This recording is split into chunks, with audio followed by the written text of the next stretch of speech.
de hoje, eu quero falar sobre as situações trágicas que têm acontecido nas escolas e as questões psíquicas e ambientais envolvidas nesse tipo de tragédia.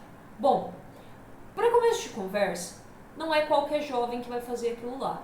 O jovem ele precisa ter uma predisposição para que lá na situação, que ele está vivenciando, como a moça do vídeo sugeriu que é um rapaz que sofria bullying, para que lá com a situação que ele está sofrendo bullying, que nós chamamos de situação desencadeante, essa predisposição ativa e aí ele executa. Bom, sem essa predisposição, dificilmente um jovem ele pode fantasiar com essa ideia, ele pode falar dessa ideia com os amigos, mas ele não vai chegar a fazer aquilo ali. Então tem uma pré-condição nesses adolescentes, nesses jovens, que ele vai fazer essa situação despertar ali diante das causas desencadeadoras. Então nós deveríamos nos preocupar muito mais com as situações desencadeadoras. Tá? Porque se esse rapaz estava sofrendo um bullying, como a moça eu disse assim, ele parecia viadinho ali, aí a galera zoava ele, de repente ele virou hétero e isso tudo aconteceu, O suposto rapaz que tenha feito isso, suposto rapaz. Tá, olha para essa situação, é algo que ele era, algo na personalidade dele, muitas vezes algo na característica física dos jovens, dos adolescentes, é motivo da prática do bullying. Então, zoa-se um nariz, uma orelha, um jeito diferente de falar, um sotaque, alguma coisa nesse estilo. E isso causa na criança, no adolescente, uma ferida narcísica gigantesca. Por quê? Porque é algo que eu sou, é algo que está em mim, é algo que não tem como mudar. Se eles zoam meu sapato, minha camisa, minha calça, eu posso trocar. Mas como que eu vou trocar de rosto? Como que eu vou trocar de voz? Então, todos esses aspectos do bullying, eles geram ferida narcísica. E quanto mais se pratica, mais essa ferida se torna algo profundo e que dói grandemente. Então, isso gera um fator desencadeante. E se a pessoa já não tem uma estrutura para lidar com esse tipo de coisa, se o olhar do outro causa uma necessidade de validação, aí isso já é uma falha na estrutura familiar, do desenvolvimento da personalidade. Olha como é um mix de coisas.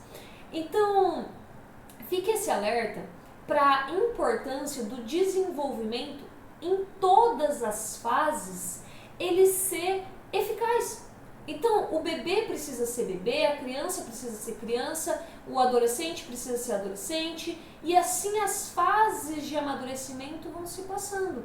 Então, ao invés de você ficar bravo com o seu filho adolescente, por que você não dá um pouquinho de espaço para ele expressar suas ideias? Que talvez sejam ideias bobas, mas se você lembrar de você com a idade dele, de repente você fala assim, eu tinha as mesmas ideias bobas. E é parte do se tornar adolescente, de deixar de ser criança e se tornar um adulto, ter ideias bobas, começar a pensar e idealizar o mundo e de repente achar que ele é 880 e aí ele precisa separar nesse 880 para que depois ele possa encontrar um encaixe, um meio termo. É parte do processo de desenvolvimento do adolescente. O que você pode e deve ajudar os seus filhos é em ter comunicação. Porque se você parar para pensar, quando você conversa com seu filho, você passa mais tempo no celular, em outras atividades que são secundárias, não estou falando assim, você tem que deixar de trabalhar para cuidar dos seus filhos, porque para alguns essa realidade não existe. Estou dizendo assim, quanto do seu tempo livre você dedica ao seu filho?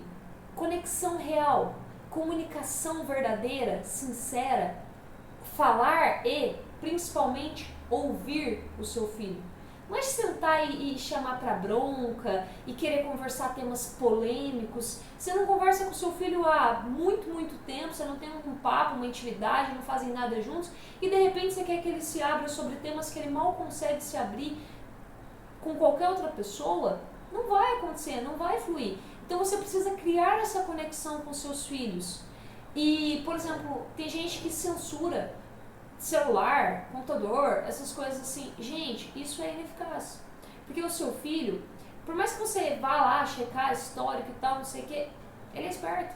Ele vai deixar só o que você quer ver. Os adolescentes os adolescentes de hoje em dia, eles cresceram com o celular na mão. Eles sabem fazer muito mais do que você sabe, exceto se você for um pai hacker, ele vai te enganar. Agora, se você for um pai e uma mãe parceiro, parceira, aí o adolescente ele vai se abrir com você, ele vai falar com você. E aí você vai poder dizer com certeza, meu filho não vai fazer esse tipo de coisa. Aí você vai saber o que está se passando na vida do seu filho. Se você tem um amigo com quem você conversa todo dia, um outro amigo que você não vê há 10 anos, qual amigo você sabe mais sobre a vida? O que você conversa todo dia. Não importa, de repente, quão mais amigo você é da pessoa que você conhece há 10 anos.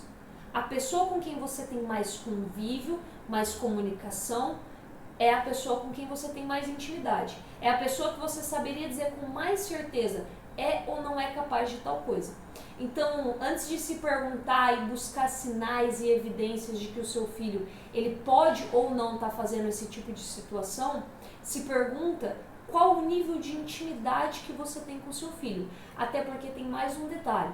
Para o jovem e para o adolescente, atenção é igual a amor. Se ele perceber que sua atenção está toda nisso daí, que você está desesperado nessa paranoia, né, que muitos desenvolvem, até por naturalmente desespero desse tipo de situação acontecendo, a possibilidade da tragédia.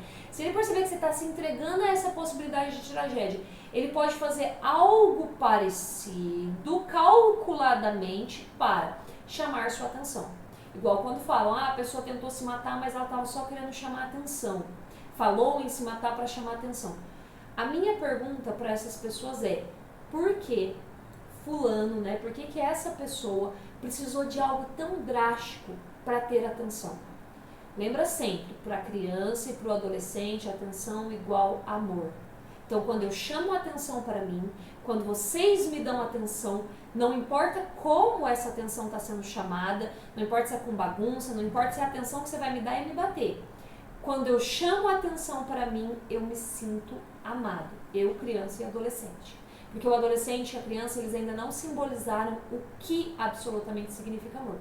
E se isso é já deturpado por conta de um ambiente familiar que não facilita o desenvolvimento da personalidade, grandes chances dessa ideia de chamar a atenção ser suficiente para que ele se sinta amado. E aí ele vai fazer coisas recorrentes. E o que não falta hoje em dia são grupos na internet de pessoas que partilham de ódio em comum, grupos de adolescentes que, frustrados, feridos, sem atenção, ou seja, sem se sentirem amados, partilham ideias de ódio, incentivam ideias de ódio, até que um vai lá e compra essa ideia, de repente num momento de dor, de repente por conta de uma predisposição, de repente sem compreender bem como aquilo é real, buscando chamar atenção. Então, a melhor coisa que os pais podem fazer para prevenir esse tipo de coisas é criar intimidade e laço com seus filhos. Porque aí você vai ser aquele que ele vai procurar quando ele tem um problema, aquele que ele vai procurar quando ele tem um questionamento, aquele que ele vai procurar como aquele que sabe, o sujeito suposto saber, que me ajuda a trilhar esse caminho. Você pode sim ser essa figura de autoridade na vida dos seus filhos, só que a autoridade não se conquista por medo, a autoridade não se conquista por eu sou seu pai, eu sou sua mãe, eu mando em você. É claro que há momentos na educação em que isso é necessário, mas para você criar intimidade e laços com os seus filhos, para prevenir essas e outras situações, aí você precisa de comunicação verdadeira, você precisa se entregar verdadeiramente nessa relação pai, filho, mãe e filho. Se você gostou desse vídeo, curte, comenta, compartilha com alguém que possa fazer uso dessa informação, se inscreve no canal e ativa o sininho das notificações.